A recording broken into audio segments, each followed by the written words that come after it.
د ایران بهرنیو چارو وزیر د شانګهای په غونډه کې ویلي دي چې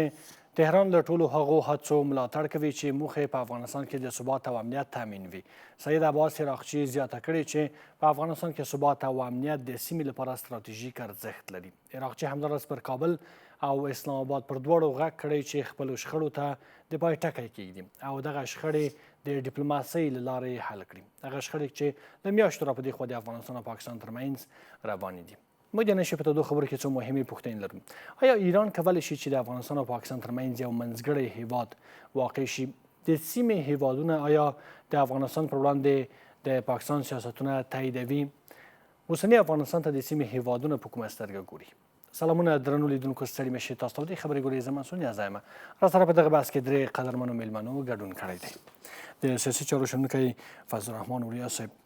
د سیاسي چارو بل افغان شنونکی نجیب الله جامع صاحب او د سیاسي او اقتصادي چارو شنونکی عبدالصادق حمیدزوی صاحب. تاسو ټول ستړي مه شئ، بخیر راغلئ. اوریا صاحب، غواړم چې بحث له تاسو پیل کړم. فکر کوئ چې د سیمې هیوادونه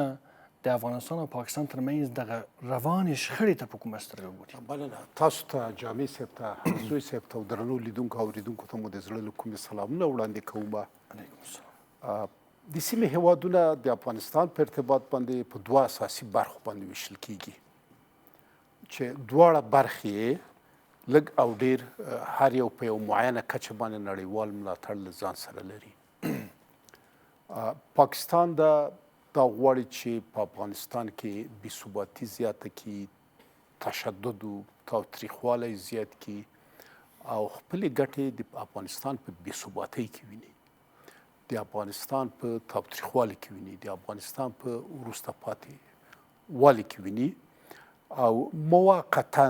د موقتي او تکتیکي ډول باندې لږ او ډیر د انګریزانو ملاتړ هم له ځان سره لري. اما د سیمې نور هیوادونه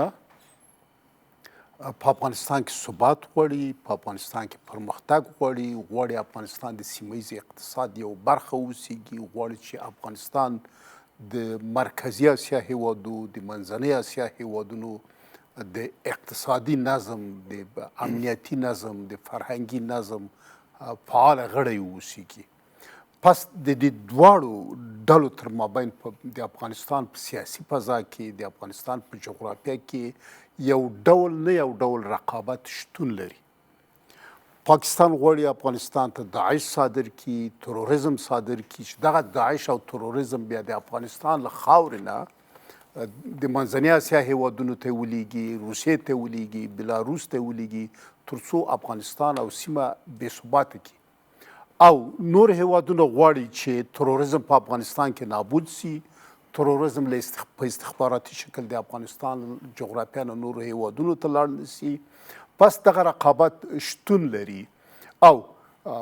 باید عرض کوم چې د سیمې هغه هیوادونه چې په افغانستان کې ثبات او پرمختګ او امنیت غواړي، هغه له افغان حکومت سره همغږي دي او له دوی سره ګډ کار کوي په یو ډول نه یو ډول.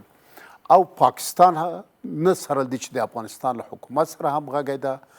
په ټول قوت د تاوتریخوالي د زیاتولو لپاره ادامه ورکوي. دې کې د ایران ځای او ځایګی چیرې ده؟ بله، آیا ایران په دغه معضله کې چیرته رول لري؟ ایران او پاکستان ظاهرا دوستان دي او شکلا دوستان دي، اما په حقیقت کې دوی د جنگ په حالت کې دي.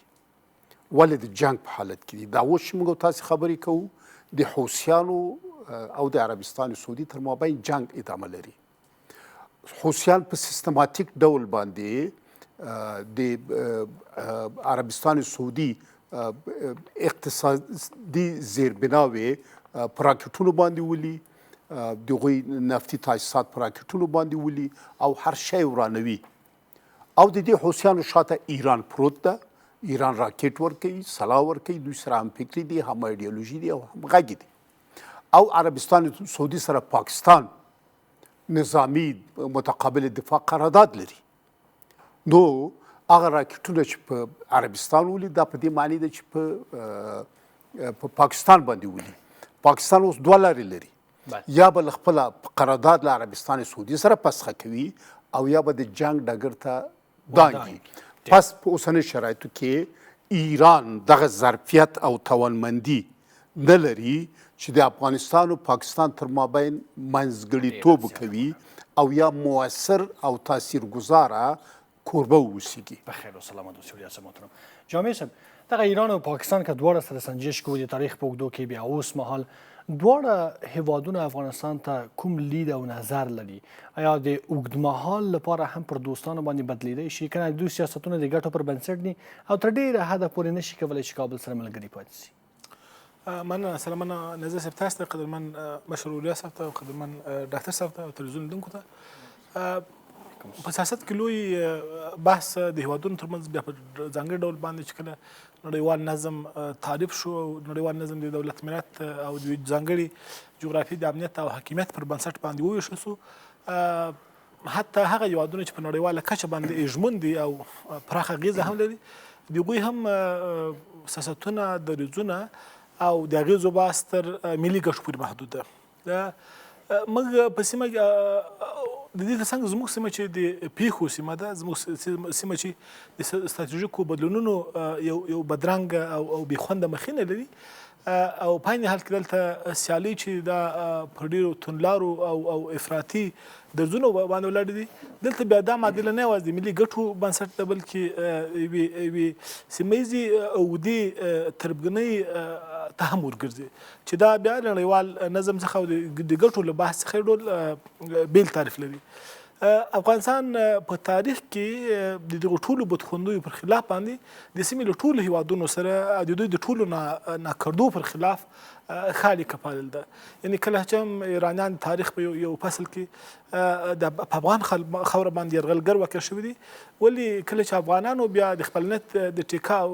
حاکمیت لپاره تر اصفهان توره وهله، هېڅکله یې پر سیمه کې او حتی تر شیرازه پورې او تر خزر سمندرګي د افغانانو د دروړی استعماري د غچ او انتقام نه و. او په این حال کې مثلا د پاکستان بحث کې پاکستان خو البته بیا لکه څنګه چې مخکې اوریا سول د پاکستان معادله یو څه بیخي بدله ده. پاکستان له سره د افغانستان او د سیمې د واقعیتونو په خلاف او زموږ د ملي امنیت ملي حاکمیت پر ضد باندې جوړ کړی شو. هغه استعمارونو چې هغوی له موږ څخه انتقام ونه اخیستلی شوی په میوند کې، یعنې همدا سبا ورځ چې د نیازي صاحب سبا ورځ د 28 جولای د افغانستان پر ملي تاریخ کې د میوند د حماسې 140مه کلیزه ده او د میوند په حماسه خو افغانانو خلق کړې ده او انګریزانو ته ماته کړې ده. کله چې انګریزانو په میوند بنو مومندو خیبر دره کې غچ وانه اخیستل نو بیا او کله چې په هند کې ماتې او استعماري ګټې ونه سو ساتلی نو بیا یو څوک په اسلامي هویت سره د پاکستان په نامه جوړ کړو. بدبختانه دا به په وضاحت سره وایي چې پاکستان لومړۍ ورځې د دغې سیمې د ثبات پر ضد باندې یوه فرهنګي لوبه مخته وړې ده. نو زما باور دا ده چې که ایران د افغانستان پر مسله باندې داسې کوم نظر چې هغه د سیمې تاریخي مخینې ته ورګرځي باید احتیاط پکې وکوي، ځکه افغانان او ایرانیان وروستۍ د څو پیړیو اخراني چې دا ده چې غواړي ګټې وپالي. کابل هېڅکله د تهران پر ضد معادله کې نه ده دلی او له تهران او نورو هیوادونو سره څخه هم د هوښیارۍ غوښتنه کوي. په عین حال کې د پاکستان په معادله کې هم افغانانو غوښتنه دا ده چې پاکستان له خپلو افراطي او داسې سیاستونو څخه چې هغه په افغانستان کې ستراتیژیک عمق تعریف کړي یا د کابل مرکزیت وګواښي یا د افغانستان ثبات ته خطره پیښه کړي، له دغو څخه تیر سي او کابل غوښتنه دا ده چې اسلام آباد تهران باید د کابل د روایت ملاتړ وکړي او د کابل روایت پر سیمه کې د سولې، اقتصادي نبض، اقتصادي همکاریو توازن او په لوی کې د ژوند روایت ده. ډېره زیاته مننه کوم. بخیر و سلامت اوسئ. همدې صاحب که چیرې د افغانستان، پاکستان او د ایران مثلث ته وګورو، کلونه په خپلو کې شخړې تجربه کړي دي. اوس د دغو درې وړو هیوادونو ترمنځ د اړیکو راتلونکی څنګه ښکاري، په ځانګړي توګه د کابل او اسلام آباد ترمنځ؟ بسم الله الرحمن الرحیم. نیازي صاحب زه په خپل ور سره تاسو ته درنو مېلمنو لکه هر یو اوریا صاحب محترم او جامع صاحب محترم او د تلو نیوز ټولو معززو لیدونکو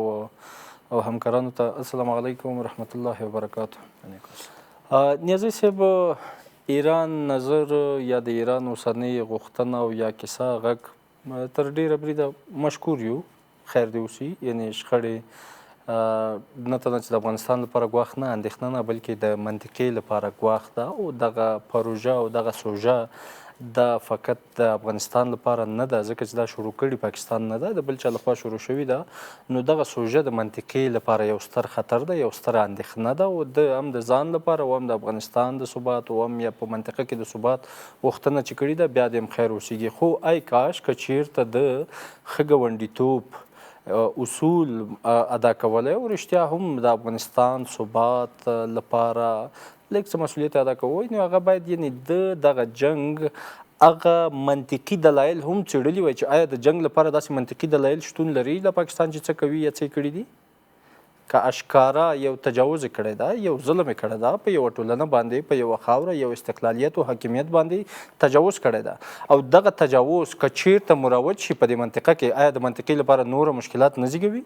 یعنې نن د منطقي مسؤلیت هم دغه ده چې باید دغسې تجاوزونه او دغسې مسایل د دې نه تنه غندنه نه بلکې پرېکنده یو ځواب ورته ولري. ځکه نن که دلته ده سبا بل ځای کې ده او د دې نه یعنې ټولې منطقې ته بېثباتي لمنه فراخوي. بیا هم یعنې اوس د ایران دغسې یادونې او په داسې حالاتو کې در حالې کې چې دی خپل هم په مشکلاتو کې ده، یعنې هغه ظرفیت او هغه مسایلو، خو بیا هم چې نړۍ ته په شکل د اشکالو د خپل سیاسي تسلط دعوا او یا کیسه یا خبره وینمود کی، او د دې سره سره پاکستان سره بعضې کیسې او بعضې مسایل ته ګورې د پاکستان او د ایران ترمنځ د ګاز پایپلاین یو معامله شوې وه، خو پاتې شو، همدغسې پاتې شو، او همدا اوس هم په یو بل باندې یعنې همدا اوس هم اتهامات هم لري، کیدای شي شواهد هم لري، اسناد به هم لري چې فکر کوئ چې ایران په افغانستان کې د نفوذ په لټه کې وي چې باید د کابل پر واکمنۍ باندې دوی نفوذ ولري؟ بدون له شکه یعنې ګوره یو دلته د فینومین بحث وي چې نفوذ لرل په دا معنی چې زه امر یعنې امریه او دا شیان مسایل کې وي، یو دا چې د یو چا سره اړیکه ټینګول او غښتلي کول دغه وي. که چیرته د نفوذ نه بحث داسې مطرح شي په دا عنوان چې د فینومین مسله ده، خو نه، یعنې ځکه چې ایران هم په دې باندې پوهېږي چې زه په هیڅ وجه باندې نشم کولی چې د افغانستان د خپل فینومین لاندې وساتم، اما د اړیکې ضرورت دا دی لري او احساس کړی ده، او د افغانستان یعنې هغه ژبه او یا هغه افتکارات چې هغه په منطقه کې نن د دې نه قناعت لري چې افغانستان په سیاسي لحاظ باندې، په استخباراتي لحاظ باندې، په اقتصادي لحاظ باندې دغه ظرفیت هم لرلی ده او هم لري چې باید د سره هم یعنې نفوسي لحاظ یعنې موږ په هره بخشه په هره ناحیه کې خپل نفوذ ولرو. دا نه تنه د ایران نه، دا د ټولو غوښتنه ده، خو دلته د چا مشروع دي د چا غیر مشروع. یعنې پاکستان کومه غوښتنې کوم مسایل چې مطرح کوي یعنې د پاکستان خپل نه دي، موږ بار بار وایو دا واقعیت ده، دا حقیقت ده، دا د پاکستان ملت نمایندګي نه ده، د پاکستان ملت اراده نه ده، یعنې دا د بل چا لپاره د بل چا حتی پاکستان په خپله قرباني ده، پاکستان په خپله همدا اوس هغه ملت کې چې څه حالات روان دي. نو راغله خبره ده چې مونږ سیاسي ګټې د هغوی ترسیمول، تنظیمول، د هغې مطابق برنامه جوړول. په اوس حالاتو کې زما پالیسي څه شی ده؟ اقتصاد محوره پالیسي ده. اقتصاد محوره پالیسي تا نه څه غواړي؟ څه توصیه درته کوي؟ دا چې تعاملات ولره، د ایران سره ولره، پاکستان سره ولره، چین سره ولره، امریکې سره ولره، ټولو سره تعاملات ولره، او اسلامي امارت هم هغې ته ورځي وروان ده. بخیر و سلامت اوسئ کوربه والا. اوریا صاحب، ولې افغانستان کتیر وروسته وګورو په کراتو له خپل دغه دوو ځانګړو ګاونډیانو ایران او پاکستان سره تر ډېره په شخړو، جنجالو، مشکلاتو کې پاتې سوی ده، راتلونکی به هم همداسې وي چې دغه دوه ګاونډي به له کابل سره مشکلات ولري؟ په دنیا کې او زموږ په سیمه کې پخوا، اوس او پاینده کې ستراتیژیک رقابتونه و او اوس هم ستراتیژیک رقابتونه شته، او دا ستراتیژیک رقابتونه متضاد دي او د ګټو پر بنسټ ولاړ دي، او دا ګټې متضادې دي. د دوه درې قدرتونو ګټې همخواني تر زیاتې کچې پورې نه لري، هغه ده چې بیا یو بل سره نامشروع رقابت کوي. پاکستان همیشه ستراتیژي دا و په افغانستان کې چې یو ستراتیژیک عمق ولري، یعنې په افغانستان کې یو ضعیف او ناتوانه حکومت اوسیږي او د افغانستان بهرنی سیاست دوی په لاس کې اوسیږي. اما افغانستان همیشه مستقل و، آزاد و او خپلواکی و، او په ځانګړي ډول نن افغانستان خپل کورنی او بهرنی سیاست په ډېر لوړ اقتدار باندې پر مخ وړي. مارشال عاصم منیر وغولېده یا یې وغولاوه د ده د شخصي ګټو لپاره ترامپ دا یې مارشال که او د ده مارشالي ټول عمر کړله، اما له هغې ورځې چې عاصم منیر مارشال سوی ده 10 چنده ناامني په پاکستان کې زیاته سوې 10 چنده بېثباتي په پاکستان کې زیاته سوې د فقر کرښه تر 15% پورې پاکستان کې رسېدلې ده او په عین زمان کې دیموکراسي کامله له مابینه تللې مطلق یو دیکتاتوري نظام ده نظامي نظام ده او په پاکستان کې اقتصادي بحران د انرژۍ بحران نور زیات سوی او پاکستان ښکېل سوی د سیمو مختلفو هیوادونو سره په جنګ کې څه په نیابتي جنګ کې او څه په غیر نیابتي جنګ کې نو ترامپ عاصم منیر نه د یو وسیلې په حیث باندې هم د دې لپاره چې پاکستان ناامن او بېثباته کې استفاده وکړله او هم د دې لپاره چې افغانستان ناامن او بېثباته کې استفاده یې ترې کړې ده او دا ګټه اوچتول د ترامپ د کاغذ د تشناب غوندې دي فقط یو 2 کانتینر ډالر به ورکړي بیا بله ورځ یې د کاغذ د تشناب غوندې ایسته اچوي نو عاصم منیر د ترامپ د لنډمهاله سیاستونو او د ده د شخصي ګټو د تامین او خوندي کولو په خاطر باندې پاکستان په یو بحران کې ډوب کړ په داسې یو بحران کې ډوب کړ چې اوس بلوچستان اعلان کوي چې موږ د بلوچستان 80% خاورو باندې واک لرو دنیا موږ باید یو مملکت یو د دولت په حیث په رسمیت باندې وپېژني ولې دې حالت ته ورسېده مخکې چې مارشال منیر واک کې نه و خو هلته خو داسې حالت نه و هره ورځ پاکستان کې 40 نفره نه مړه کېدله هلته خو دومره د فقر کرښه نه وه افغانستان او پاکستان روابط هم تر زیاتې کچې پورې ښه وه د پاکستان روابط له روسیې سره او نورو هیوادونو سره هم ښه وه مګر اوس تاسې ښه به په یاد ولري چې ترامپ بل کار چې کوي د خلیج له جنګ سره پاکستان وصلوي په جنګ کې ښکېلوي تر څو چې یو عمیق بحران ته ولاړ سي نو پر دې بنسټ باندې دغه د ګټو تضاد باعث د دې سوی ده چې بیا هم د نړۍ ستر قدرتونه او د سیمې ستر قدرتونه په افغانستان کې یو ډول نه یو ډول رقابت ولري دا چې د چا لپاره په افغانستان کې څومره فرصتونه شتون لري او څومره په آزاد رقابت شتون لري دا جدا بحث ده د اوسني دولت په موجودیت کې د پاکستان او د نورو هیوادونه دغه چانس نه لري دغه فضا نه لري چې دلته نامشروع رقابتونه وکوي او نامشروع رقابتونو په نتیجه کې افغانستان بې ثباته کړي او دوی ستراتیژیکې ګټې خوندي کړي ډېره زیاته مننه کوم جامع صاحب فکر کوي چې هغه تاریخ پای ته رسېدلی ده چې افغانستان له خپلو ګاونډیو نه ډېر زیات زیانمن سي او یا د هغوی د ګټو د سیالیو قرباني شي یعنې افغانستان تر ډېره توانېدلی چې دغه وضعیت کابو او کنټرول کړي څخه هم چې اوریا صاحب وویل اصل او معادله پر دې ده چې ممکن د افغانانو ګڼ دښمنان په پرون یا نن کې نیازي صاحب دا هیله ولري او دا دوی ستراتیژیک بحث ده ځکه دوی موجودیت خبرې پورې تړل چې افغانان ښه سیال او سرلوړي ورځ څښتنان نه سي خو دلته بیا اصل دا هم ده چې د دې ملت اراده او دا په دې ده چې افغانستان کې باید نور ثبات او ټیکاو تلپاتې وي کله چې ملتونه باور ولري او پر دې پرېکړه باندې ورسوي چې زموږ ملي ګټې زموږ سرې کرښې دي زموږ دښمن څوک ده او زموږ دوست څوک ده ولې هیوادپالنه مهمه ده ولې مثلا که دوی غواړي ښه ورځ ولري د نظام بقا دوام او ټینګښت څومره ستراتیژیک بحث ده او په عین حال کې دا چې موږ د سیالۍ ابادۍ او ښې لپاره هڅه کوو دا د افغانستان د دښمنانو ټولې هیلې او ټولې بدخواهانه ستراتیژۍ پر عمق کې ډوبوي کوم چې د دې ملت او جغرافیې له لارې لږ تر لږه په تېرنیمې پېړۍ کې په افغانستان کې د بېثباتۍ او د سیاسي نظامونو د یو کاواکۍ سبب شوی ده دوی به البته دا بیا هم دا په سر کې ولري خو زموږ لپاره مهم مسایل دا دي چې د اوسني نظام مرکزیت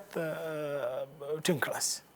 په افغانستان کې د نظام د تغییر او بدلون هیڅ ډول فرصت بهرنیو ته ورنه کړل سي د افغانستان بهرنۍ اړیکې سیمه خو مهمه ده ولې له هغې نړۍ سره چې هغه د هغې پر بنسټ باندې یا له هغې سره د اړیکو پر بنسټ باندې په سیمه کې تل دښمنانو سره پرې خپل طرفولی سي اړیکې پکار دي چې په ځانګړي ډول زما اشاره امریکا ته ده، اروپایي ټولنې ته ده، مثلا له چین سره د اړیکو داسې دریځ ته رسېدل دي چې د هغه پر بنسټ باندې د بې ثباته کوونکو سیاستونو پر سیمه کې په ځانګړي ډول د پاکستان مخنیوی وکړل سي. په عین حال کې کله هم چې موږ په ثبات ته رسېدلي یو، کورنۍ ګټې مو تعریف کړي دي، د ملي ګټې مو د خپل سیاسي ثبات پر تنظور کې داسې پیلي دي چې د هغې پر بنسټ باندې له ګړنګونو څخه، له بې امنیو څخه، له استخباراتي پروژو څخه راوځو، بیا موږ ستر شوي یو. او کله چې موږ ستر شوي یو، بیا موږ په دغه سیمه کې سیاست کړی ده، پیښو ته مو مسره ورکونه ورکړې ده، موږ پر ستراتیژیکو معادلاتو کې له سترو او ژمنیکو قدرتونو سره ښکېل شوي. د افغانستان دښمنانو نیازي څه غټه هیله دا ده چې افغانستان پر بې ثباتۍ کې پاتې سي، په کاوکۍ کې پاتې سي، په خپل منځو کې شخړو کې پاتې سي، بهرنی سیاست ونه کوي، سیمه ییزو معادلو ته رانیسي، لویو دعویو ته کار ونه وایي، او پر لویه کې هغه ظرفیې چې دا ملت په تاریخ کې له تمدني اړخه لري، له تاریخي اړخه لري، او پر دغه سیمه کې د انساني تمدن پر بلوغ کې لري، له دې څخه، له دغه معمودیت څخه، له دغه رسالت څخه راشد سي. زه په دې باور یم چې د افغانستان لږ تر لږه 2 لسیزو ثبات به سیمه پیړیو په ټیکاو ته بوځي. ولې بدبختانه یو شمېر کرایسي هېوادونه، یو شمېر کاري اطراف چې دا غواړي په افغانستان کې افغان وژنه وسي، بې ثباتۍ وي، جګړې وي، زموږ اردوګانې مات شي، دا د دوی ستراتیژي ده، او د افغانستان دغه خبره چې نن موږ ورته روان یو، دا د دوی غوښتنه نه ده. په خیر و سلامت اوسئ. حمیدزوی صاحب، ښه، په سیمه کې باید زیات داسې رقم چې د خبرو غوړچاڼ نه ما واخیستل، پاکستان په افغانستان کې یو آرامي او کراري نه غواړي، بیا خواته که ایران سره اړیکې او څه دي او راشه او درشه ستا، خو همدغه ایران بیا کله چې د خمیني د جنازې مراسمو هغه کسان هم راوبلل چې هغه له اوسني حکومت سره یو ډول د مخالفت مسایل مطرح کوي، د دغه ډول برخوردونه هم یو څه د افغانانو هغه شک و باور خرابوي، هغه فضای. فکر نه کوي چې په ټولو کې باید افغانان هوښیار واوسي، وضعیتونو ته هوښیار واوسي، سیاستونو ته هوښیار واوسي، او دومره خوشباوره هم ونه اوسي چې سبا داسې پیښې راسي چې د کابو کولو، د کنټرولولو وس ونه لري؟ سیاست کې نیازي صاحب خوشباوري هغه ناکامي ده چې ستا د یوې چارې ورتګ نه مخکې ته بس عملا ناکام یې او ناکام به وي. راغله د ایران یعنی په جنازه کې یعنی د افغانستان هغه استفراق شوي او داسې یو فکر راغوښتل، داسې خلک راغوښتل، د دوی د تیرو عادتونو و عملونو یو تکرار و چې کومه نوې خبره نه وه د افغانانو لپاره، ځکه چې تاریخ نه ایران کې دغه مسایل دا شیان ترسره شوي دي. خو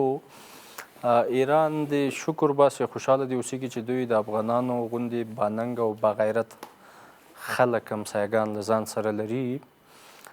ګنې نیازي صاحب درته ووایم چې ایران کوم پالیسي یا کوم سیاست چې د افغانستان په قبال کې کارولی ده، کیدای شي که دلته بل څوک وایي نو همدا اوس کومه ناحیه کې چې ایران قرار لري هغوی به ډېر بل رقم یو برخورد د ایران سره کړی و. اما افغانان د شجاعت او د کلتور او د هر څه نه چې ډېر بډایه دي، وی نه غوښتو چې داسې اعمال، نیچ اعمال، پست اعمال ترسره کړي، نه، یعنی ځکه د هر څه ګیګنه او پوښتنه وي، پر خپل وخت به یې کوم او تا به خبروم، بیا به یې کوم، نه دا چې پر شا وار وکړم، نه دا چې د خوږ ګوتې نه ونیسم. د افغانستان جغرافیه ما ویلي دي، ایران هغه د کویت سره، د ځای سره، د ځای سره څومره میزایلونه واروي. زه درته یو عادي شنونکي په صفت زه وایم، زه د افغانستان جغرافیه کم نه کم لږه مطالعه لرم، دلته خپل مجاهدین مطالعه لرم. زه درته وایم چې د دومره څه سره ځان وهلی، خو بیا هم د افغانستان سره ځان نشي وهلی، او دغه کیسه به ایرانی هم کوي او ایران هم په دې باندې پوهېږي، او د دې ناحیې نه چې دی څومره آسیب پذیره کیدای شي، دومره د هېڅ ځای نه بل ځای نه نشي کیدلی. خو افغانانو هېڅکله اجازه ورنه کړه داسې اعمالو ته. همدا اوس چې جنګ پاکستان شروع کړی ده او ارکچي وایي چې دغه جنګ دې بند شي او یا سوله دې راشي، په دې باندې ارکچي هم پوهېږي چې دغه د جنګ یو بورد، یوه اشاره پکې ایران مسایلو ته هم ده، حتی یوه نه چې بلکې ډېره ستره کیسه د ایران لپاره، د ایران لپاره هم ده چې دغه مسؤلیت هم افغانان ادا کوي او ادا کړی ده د منطقې هغه ثبات لپاره. راغله خبره ده نیازي صاحب چې په سیاست کې خوشباوري موږ نه لرو. منځ کې مخکې مو ویل حمیدزوی صاحب چې افغانستان هم که وغواړي کولی شي ایران ته سرخوږی رامنځته بدون شک نه. څه مثلا څه دومره ډېر مسایل په ایران کې شته دي، ټولو نه ول چې دی د ټول شموله دعوا کوي، ټول شموله کیسه لري یا بل چاته تجویز لري، دی بیخي د انتخاباتو یا په هغه نوم باندې ده نه، دی فقط د یوه آپشن نه مخې ته ځي، احمد غواړي که احمد غواړي، یعنی دواړه د یوې خلي همغه کیسه ده، یوه شورا ورته وټاکل او همغه. دلته راځم د دې له رویه څو لسیزې د دې ځای ته راغله، کردان دي، ترکان دي، نور ډېری مسایل دي. زه نه غواړم چې بعضې اساسو مسایلو ته زه یادوري وکړم، اما ډېری داسې ما سره شته دي، ډېری ابزار اپشنونه شته دي، اما دې شیانو ته مونږ هغه نه ده کړی، هېڅ کله په دې باندې سوچ هم نه ده کړی. یعنی خو د ایران هم د متقبل اقدام او عمل غوښتنه کوو. یعنی ته ګاونډی، آیا ته په دې باندې نه پوهېږې چې د پاکستان اوس څه ترسره کوي، ولې ترسره کوي، د څه لپاره یې ترسره کوي؟ ته یعنی اوس دا ستا باندې حق ده د دې غندنه کول، د دې هغه کول، دا سمه ده. زه ستا سیاستونه، ستا اوس وضعیت دا پېژنم. ډېره زیاته مننه کوم، بخیر سلامت اوسئ. درنو لیدونکو ورځ لاندې دمې ته، له دمې وروسته تودې خبرې دوام لري.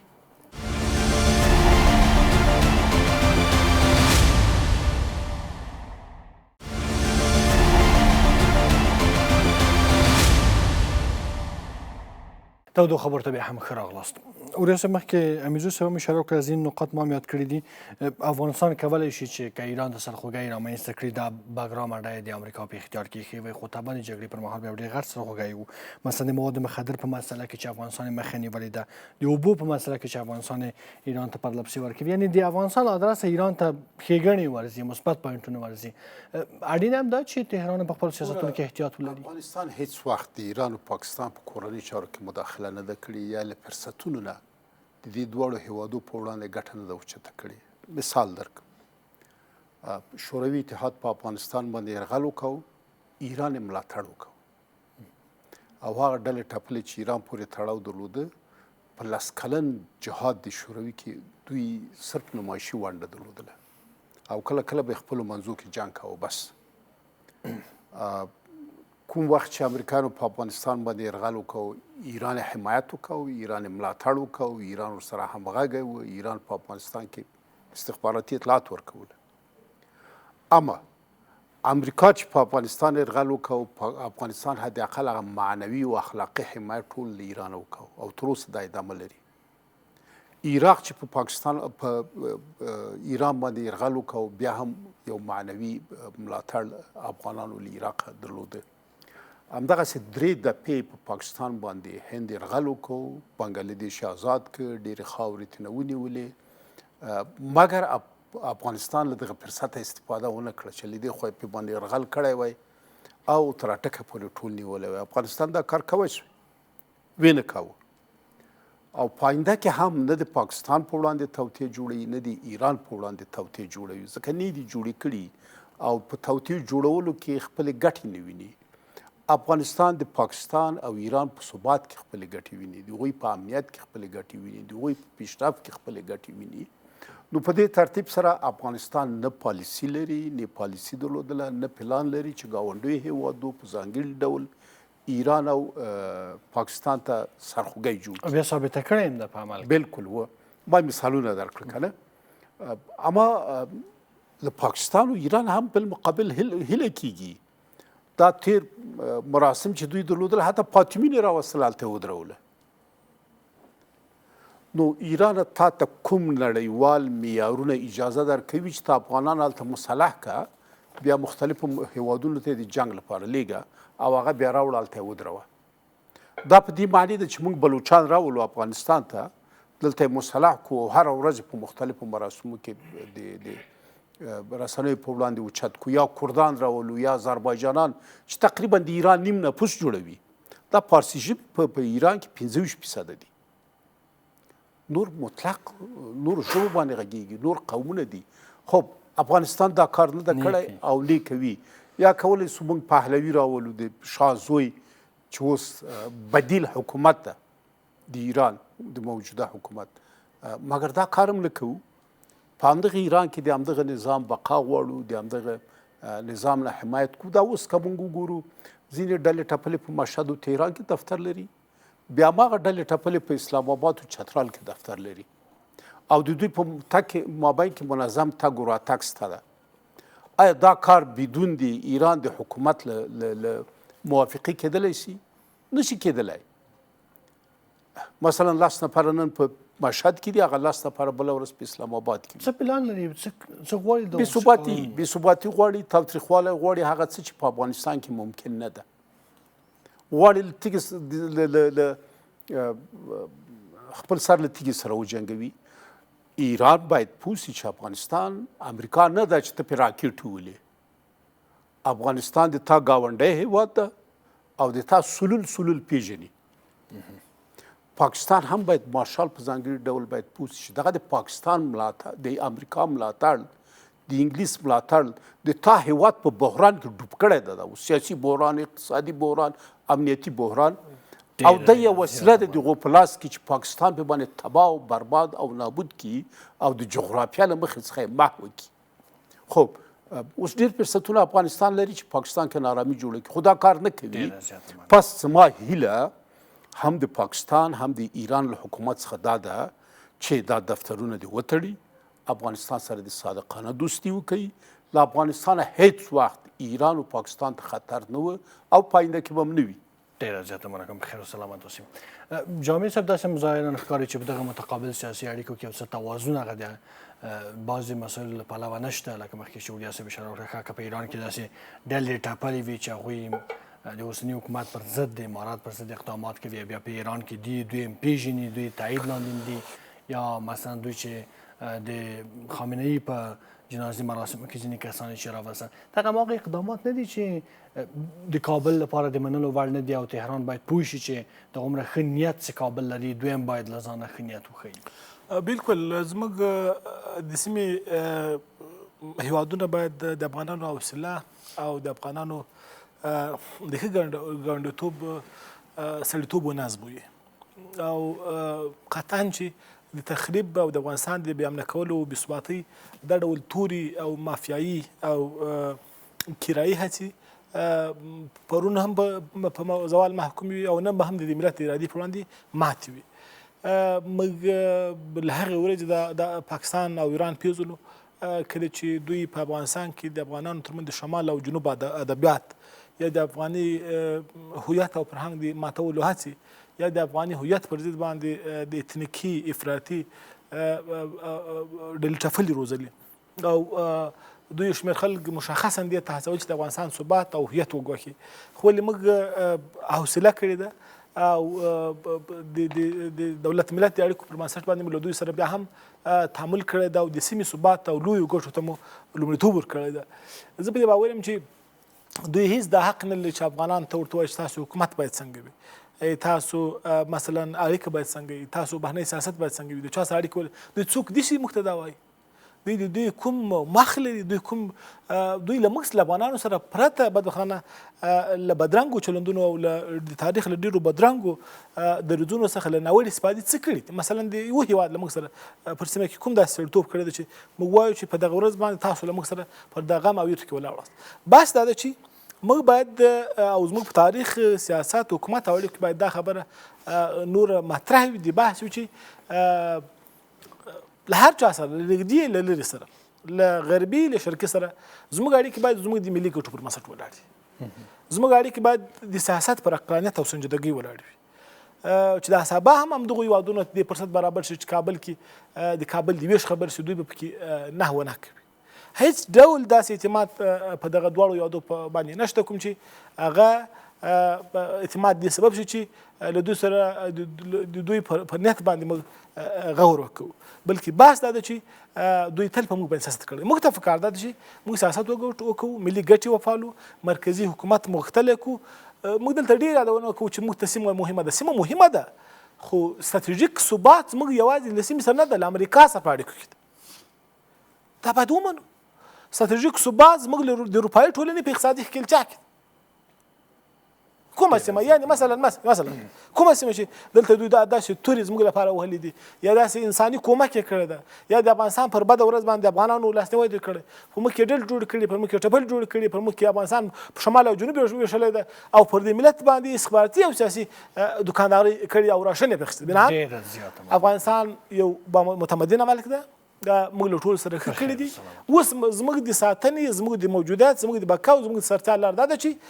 په کورډونه باندې مرکزي نظام لا غښتلی کړو مرکزي نظام بنسټونه لا پراخ کړو ملي یووالي ته کار وکړو او په لویه کې اقتصادي سیاست چې مو اعلان کړی ده دا له پراخې نړۍ سره له شرق او غرب سره وپالو. ډېره زیاته مننه کوم. حمیدزوی صاحب کوم ابتکارات دي چې افغانان او د افغانستان حکومت یې خپله په خپل لاس کې نیولی شي یوازې یعنې دې ته منتظر ونه اوسي چې والا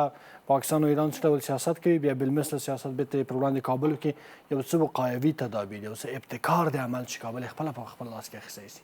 البته په ډېر موردو کې کړي دي. پرون پاکستان زه فشارونو له رویه خپلو سیاسي ګټو اهدافو ته قایلولم نن مې نشي قایلولی دا یو ستر ابتکارات د افغانانو دي یعنې د اقتصادي فشار لاره به تړلې وه نن ته وګوره چې جی ډي پي زما نړیوال بانک خو 4% اعلانوي خو زه یې زیاته یعنې وایم چې دا زما رشد کوي مخې ته ځي او دا یې په میلیاردهاو ډالر د زوال سره مخامخ ده. پرون ایران چې کوم نیت لرو کوم څه لرو ډیر علني اعلانول خو نن حد اقل پردې تر مخ داسې اعمال او داسې څه نشي ترسره کولی پردې تر شا هغه به کوي هغه به انشاءالله ودروي ځکه کني هغې لپاره به هم د اسلامي امارت لخوا یو داسې مقاومت یا داسې دری سره مخامخ شي چې دا به خپله بیا اړ شي. پرون زه د پاکستان د ټولو مسایلو یعنې د سیاسي تاثراتو لاندې وم نن زه د سیاسي تاثراتو لاندې نه یم. پرون زه د پاکستان د مداخلو یو ډګر ومه خو نن زه د پاکستان او د ایران نه د سیاسي او نه د حربوي مداخلو ډګر نه یم. دا هغه ابتکارات دي چې افغانانو په 5 کالو کې لاسته راوړي. زه د پاکستان لپاره یو مشوره لرم هغه دا یو خو زه وایم ګورې موږ تاسو که داسې لاړ شو دا راځئ یو حقیقت به وایو کله چې د ډاکټرانو لوحې ګورو په هغې کې اف سی پي لاهور یا اسلام آباد یا یو شی دا ورسره لیکلي وي پاکستان ته چې تللي ډاکټر یا انجینر یا څوک که کم تعداد که زیات تعداد خو راغلي دي د ایران نه ټول یعنې پوډریان راغلو تریاکیان او دغه خلک دا ایران یعنې د تایید محیط تاثیرات دا شیان پشته وو راغلم د خپلې کیسې ته پاکستان لپاره مشوره لرم پاکستان ته وایم چې پرون چې کوم فرصتونه تا ته په لاس ته راغلي وو ستا افتکارات نه وو نننی نظام افکار د دې احکامات او د دې مسایل دا کومې ډلې پورې نه دي تړلي دا امارت پورې نه دي تړلي چې فقط امارت مسؤلین ورته ژمنتیا لري دا بلکې ټول ملت پورې تړلي دي چې دا ټول ملت ورته ژمنتیا لري. هیڅ کله داسې فرصت ته مه لره هیڅ نه وه د داسې برنامې سوچ مه لره په مغز کې چې په افغانستان کې به بیا داسې فرصت ایجاد شي چې هغه به بیا ته ولوبول شي یا معامله به کړله شي. نن دغه یعنی افکار یا احکامات یا دغه تګلاره دغه کې یو نخلون شتون لري او دغه نخلون هیڅ کله تاته دغه فرصت نه درکوي چې ته دغه مسایلو باندې ځان خرابه کړي نوره هیڅ د افغانستان یوه بوټي ته هم ته ضرر نشي رسوی د افغانستان ته د اقتصاد په انحصار ساتلو کې هڅه وکړه نن ته افغانستان ګوري یعنې شیبه مخکې زما موبایل ته یو ازبکستانی تاجر ده خپله دا میسیج راته کوي چې زه د را میټیریل یعنې د دې شیانو تولیدونکی یم همدا اوس هم په کنټیننټل کې ناسته چې غواړم در سره ملاقات وکړم د دې لپاره چې د زما را میټیریل یعنې د خام مواد درکم د دې معامله در سره وکم د افغانستان جغرافیه په اقتصادي لحاظ په سیاسي لحاظ باندې تر پاکستان او تر ایران ډیر غوره حیثیت لري ډیر موفق حیثیت لري هیڅ کله د هیڅ نوع فشار لپاره د دوی تابع نشي کېدلی او دا د اسلامي امارت د دې افغانانو افتکارات و چې افغانستان ته هغه د چې دا یې وړ ده او مستحق ده او هغه امتیازات ورځ تر بلې ورته ورکول کیږي. زما څو کور دننه بعضې یو د برېښنا مسله، یو د ترانزیټ د ترانسپورټ د دا مسله او دغه د زراعت مسله، دې ته پوره کار ور روان ده. دغه کې چې لږ زه یعنې تر اوسه پورې چې یو څه فیصدۍ ته ور ورسېږم، زه بیا یې درته ښیم چې پاکستان که په چغو دلته را نغی او پاکستان چغې ونه ویلې چې ته ما سره لارې بندون خو ما بد کړي، چې ما سره د تجارت او تعاملاتو کیسه پرې نږدې، بیا چې تاسو هر څه وایئ. زیاته مننه کوم. اوریا صاحب، که پاکستان ښه کوي که بد کوي، خپل کار دی کوي، افغانستان باید کوم تدابیر خپله په خپل لاس کې ولري؟ د افغانستان خو پالیسي دا ده چې خپلو ګاونډیو هیوادونو او د سیمې هیوادونو استقلال او تمامیت ارضي ته احترام لري او د هغوی مشروع ګټو ته په درناوي ګوري. همدغسې هیله د سیمې ګاونډیو هیوادو په ځانګړي ډول پاکستان څخه هم لري چې د افغانستان استقلال، تمامیت ارضي او مشروع ګټو ته درناوی وکړي. پاکستان باید په دې پوه شي چې وروسته نیابتي ډلې د دوی د استعمالول په افغانستان کې د دوی په ګټه نه دي او دغه نیابتي ډلې چې دوی د افغانانو په ضد استعمالوي، دا به د دوی د مرګ په ځانګړي ډول د مارشال عاصم منیر د مرګ باعث وګرځي. یو خبر اوریا صاحب په ډېرې بخښنې سره، دا وروستي ځینې بریدونه چې امارات وکړل هلته خواته په پاکستان کې، هغه ته ویلي چې هغه ځان یې په نښه کړي چې د افغانانو امنیت یې ګواښل. یعنې دا یو بدلون د افغانستان په سیاست کې چې نور د زغم او نور د چوپتیا سیاست د افغانستان لپاره پای ته رسېدلی. دا چې زه وایم چې پاکستان نور نسي کولی چې په افغانستان کې نیابتي ډلې استعمال کړي، دا دوه علته لري. یو افغانستان کې مضبوط حاکمیت شتون لري او دویم افغانستان کولی شي چې دغه نیابتي ډلو په ځاله کې له مابین څخه یوسي، په هماغه ځاله کې له مابین څخه یوسي. په کویټه کې وینو چې په همدغه سنګوریانو باندې هلته عام ولس برید وکاوه او افغانان دا توانمندي لري. خوب هیله نه لري چې د پاکستان په کورنۍ چارو کې مداخله وکوي، همدغسې هیله له پاکستان څخه هم لري. او که پاکستان د افغانستان استقلال، تمامیت ارضي او ملي ګټو ته درناوی ونه کاوه، دوی به په خپله دغه ناامني او بې ثباتي چې مارشال عاصم منیر جوړه کړې ده، ټول پاکستان به پکې تجزیه کیږي او په پناه به کیږي. بل د افغان حکومت لپاره پکار ده چې په کورني سیاست کې د خلکو د ملاتړ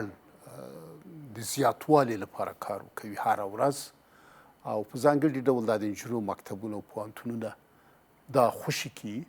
او د دې په خوشي کولو سره به یو له دغه بهرني دښمنانو نه بهانه له لاسه واخلي او نور به دوی دغه د افغانستان په ضد باندې د یو بهانې په حیث استفاده نشي کولی. او له بلې خوا به د خلکو ملاتړ څو چنده د افغانستان له اسلامي امارت څخه زیات شي. افغانستان اسلامي امارت بریالی ده په خپل سیاستونو کې، دا چې لا بریالی سي د خلکو پراخه ملاتړ او حمایت ته اړتیا لري او کولی شي د خلکو پراخه ملاتړ او حمایت لاسته راوړي. کور دې ودان په خیر او سلامت اوسي. جامع صاحب، د افغانستان د پیاوړتیا او د لا قوت لپاره کوم لومړیتوبونه دي چې افغانانو باندې تمرکز وکړي؟ زه اکثرا په دا تودو کې دا پوښتنه کوم چې څنګه افغانستان کولی شي لا ځان قوي کړي، لا ځان پیاوړی کړي، ځکه چې یو قوي افغانستان ته بیا اسان نه دی هر هېواد لاس ور اچوي. هغه پهلوان د مبارزې په ډګر کې نه رالویږي، هغوی چې پر ځان جوړونه باندې کار کړی، د خدای او بنده تر خدای تعالی او بنده ترمنځ په اړیکه کې هم لوی بحث چې دغه ځان جوړونه ده. نو زموږ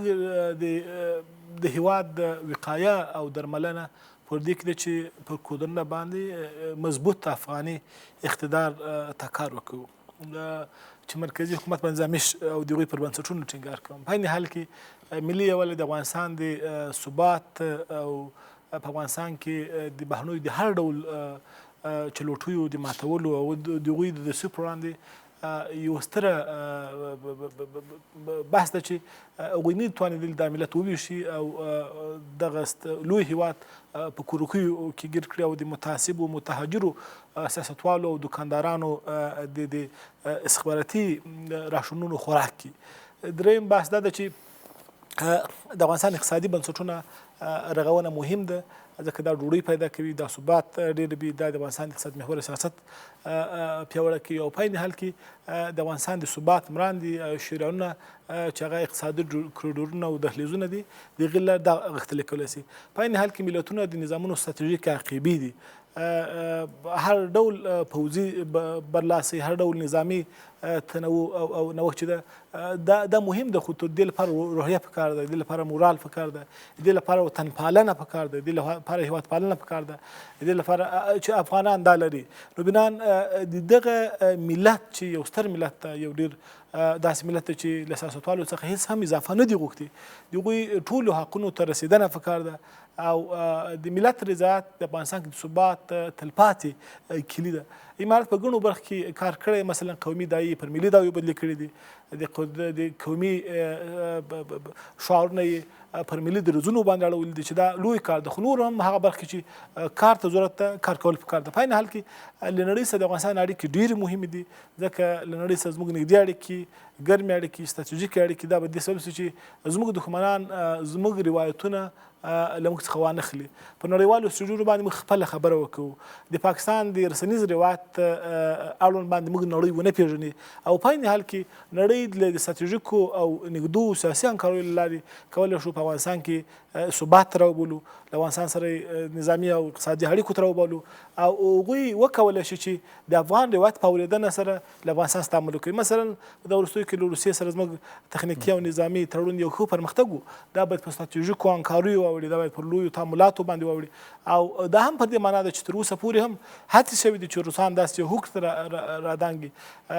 روسان لږ ته لږه دا د ثبات یادونه کوي. مثلا که چین په امیس د لوګر په میساینک او امو دریا کې ښکیلتیا لري، که دا ښکیلتیا څومره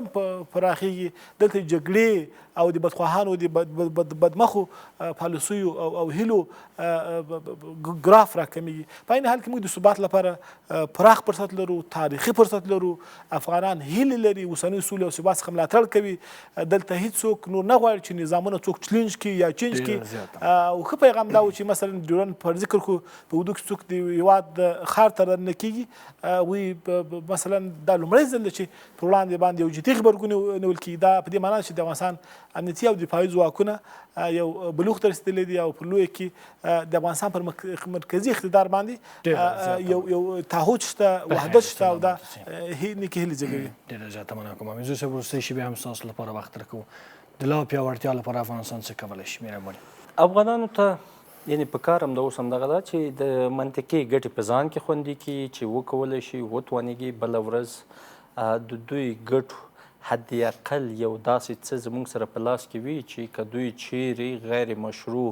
غوښتنې یا داسې لارې تعقیبوي چې په هغه کې د افغانستان تمامیت ارضي او یا د افغانستان ګټو ته خطر پیښیږي چې بیا دوی هم د خپلو ګټو ته خطر پیښېدو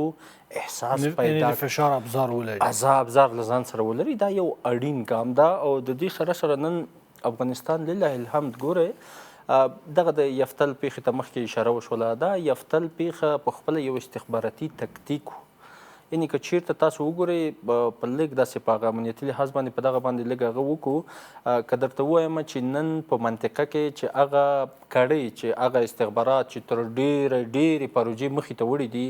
هغوی خپله ماته د یفتل په هغه کې ومنله او منلې ده چې د دوی سره داسې یو تکتیک ترسره شو چې دوی په خپل پلان کې راګیرم شول، د دوی نوره